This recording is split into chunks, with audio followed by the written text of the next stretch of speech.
Hello, my name is Chris Woodpan. I'm the owner of Ingot Film Studios, and I am working with Hero Time to make a bunch of videos to help you get your products ready for print. All right, everyone. Hello and welcome to the final episode in the Arts for Board Game series. So this time we're going to cover how to export things from Illustrator. This is a little different than what you might be used to, and perhaps you've used other methods. That's completely fine. I'm going to show you the way that I find most helpful in my workflow. So let's jump into Illustrator and get started. So we're back with our train cards like we had in the last episode. So these guys need to get exported. When it comes to doing this, we have a couple different options within Illustrator itself. So let's talk first about PDF. So if you want to export to a PDF, Illustrator is probably the easiest program to do that with because it will hold all of the data for the Illustrator file in a PDF format. So to do that, just go under File, Save As, not Export, Save As, and then down here my little save type may look a little different on a Mac, but it's still there. And just hit Adobe PDF. And then let's give this a name and save away. So this is the quality settings that we have within the Adobe PDF.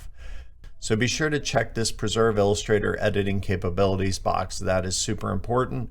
Pick the one that's going to be best here. Ignore these guys up here. You want the press quality or high quality print. Typically, I find press quality is great and it works really well for what we tend to do. So I just use the press quality preset and then quickly save as PDF. And that's going to control all of my settings and make sure that my resolution is as good as it can be. Sometimes those settings get changed and things like that, so just be careful. Do know that inside a PDF, any graphic images are scaled down to resolution, so that can severely affect the size of your file. So if your file's a monster and you say, I need to make it smaller, you're probably doing that at the expense of your image compression. All right, so next up is how do we get things into an Illustrator format? So when it comes to the Illustrator format, just make sure you have a good, clean file. And when I say good, clean file, remember to create your outlines. In the episode, we talked about that, so feel free to go back and look. Removed any extra layers that you no longer need for templates and things like that. And then also do your Control Y to make sure you have a good, clean file. If you need to export and import, make sure that you've done that and that everything is back to normal. And then last but not least, you're going to need to embed the file. Remember that lives up here and we covered that in the last episode.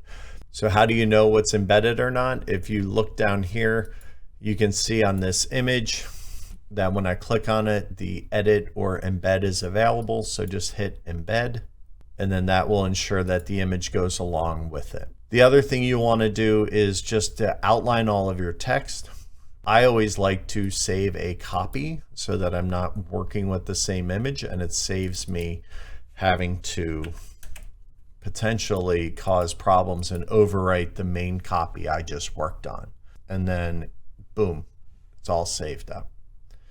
Now, you can export to other formats within the Asset Export panel, which is very handy. The easiest way to do that is to highlight the layer you'd like to export, and then down here at the bottom, it says Collect for Export, and you're going to see it pops that layer up there.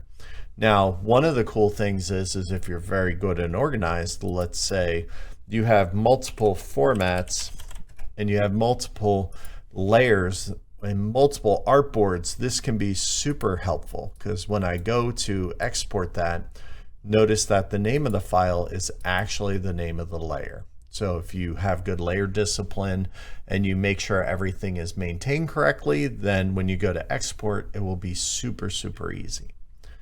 Now, the really powerful part of this is when we come up to this panel, you can see right now it's going to export at 1:1 for PNG. And you can see based on the pixel and the size that it'll be that big. You can add scales that can be restricted to height, to resolution, to width.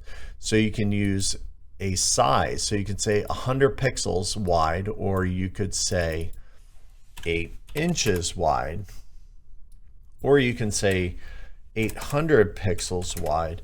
So you can really control the size of the image you're going to put out. You can also make a PDF straight from here, and it would just be a PDF of those images. You could make another popular file that's now called SVG, which is really just a web vector format.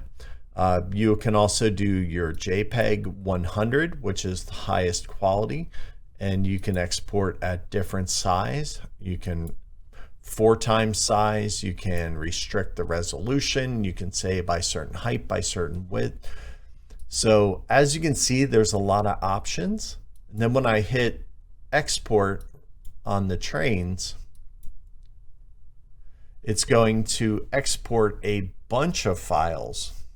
So once you've hit export, it's going to create a new file folder for each individual. So if I go into 1x, this will be the one-time PNG file.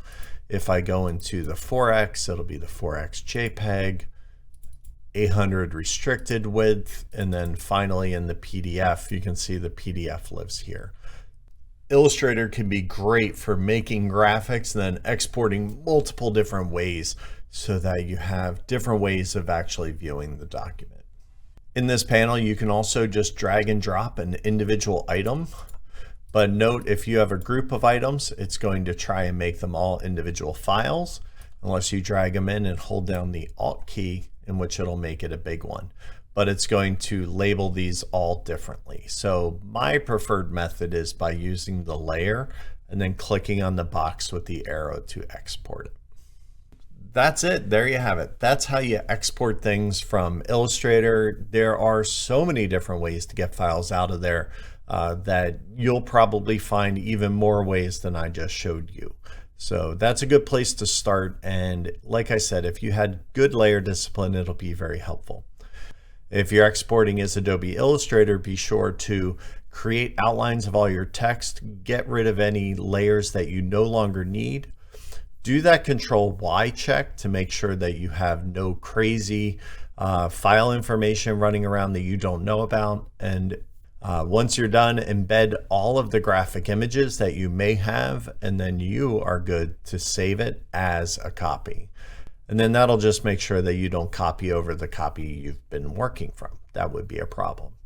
Last but not least, you can export as PNG and JPEG.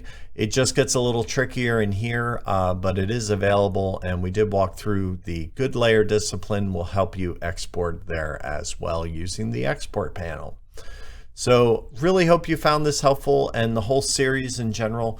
It's been a lot of fun to make it. I thank you all for your patience, your time, and sitting through a bunch of them if you've done that. So be sure to reach out to Hero Time if you have any questions about producing your own game, and we would love to hear any thoughts you have. Thanks for watching.